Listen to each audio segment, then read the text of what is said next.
rotation, and stretch, shoulder, at internal rotators po ng shoulder. Okay. For the hand placement po, yung right hand ko po is i-place ko po siya dito sa my anterior shoulder para stabilize yung scapula. Tapos itong left hand ko naman po is i-grasp yung volar surface po ng mid-forearm. So ganito po yung magiging hand placement natin and stabilization. Ngayon mag-start na po tayo sa ating procedure. Sabihin na lang po pag may naramdaman po kayong pain and kapag may naramdaman po kayong pulling sensation, mag-start na po kayo mag-count ng 15 seconds. Now po mag-start na po tayo sa ating procedure. So first is maglalagay po tayo ng towel dito sa my distal humerus. So may distal humerus po para ma-maintain yung slight flexion ng shoulder. I-abduct niyo po yung shoulder or slight abduct niyo po yung shoulder or scapula. And then, i-flex niyo po yung elbow ng 90 degree. Tapos, dito na po ma-apply yung hand placement. Which is the key piece, i-grasp niyo yung volar surface at the mid-forearm po ni patient and then stabilize na yung anterior shoulder. Mag-start po siya. And then slowly, ipupull na po yung forearm ni patient.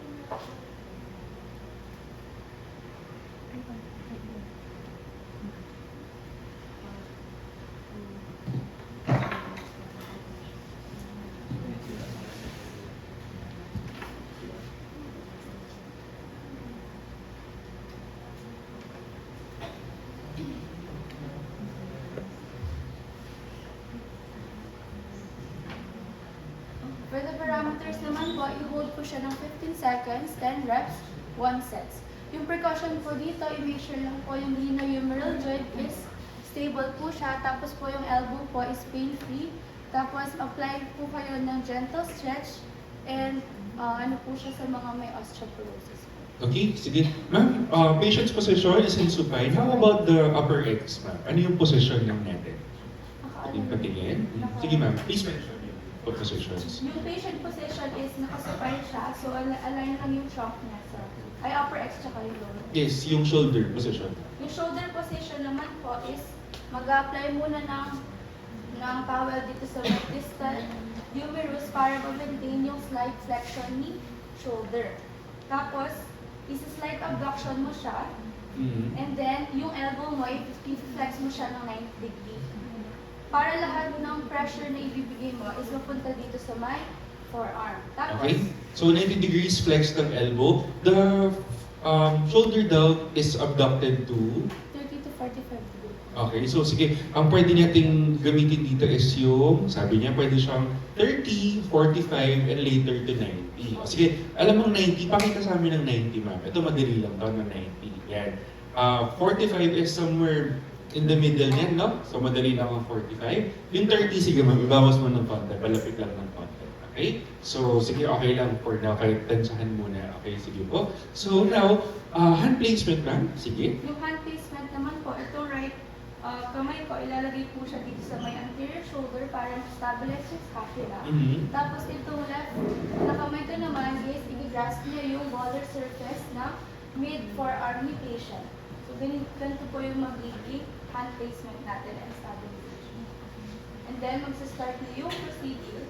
Sige po. Ma'am, pa-recap naman sa amin, alam kasi ang volar surface ng forearm.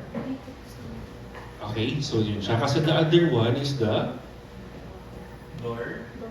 dorsal side. Okay, sige po. So doon po ang hand placement. Okay, ma'am, gusto namin makita yung ER ng shoulder using different degrees of abduction. Okay? Kasi di ba ang instructions po kanina is ipo-pull. Okay? May kisner kasi ang nakalagay is to place mo siya nearer to the table. So para lang makita nila yung difference no ER whenever we're trying to increase the amount of shoulder abduction. Sige ma'am. Sige, start tayo na, ano yung ginawa mo kanina? 45? Sige, yung 45. Patigil. Yan. Sige. Tapos, yung direction niya is Closer to the table. okay. Closer to the table or to the surface. That's for 45 degrees. Okay? Okay? Assuming na hinold yung position for 15 seconds. Sige, can we see naman yung 90? So, gagawin lang po yung 90 degree kapag stable na po yung glenohumeral joint. Okay, so kailangan daw the shoulder or the glenohumeral joint should be stable before doing the 90 degrees of shoulder abduction whenever you're trying to stretch towards or to increase external rotation. 90 ma'am, patingin. Opo, sige po. Para lang makita nila yung difference.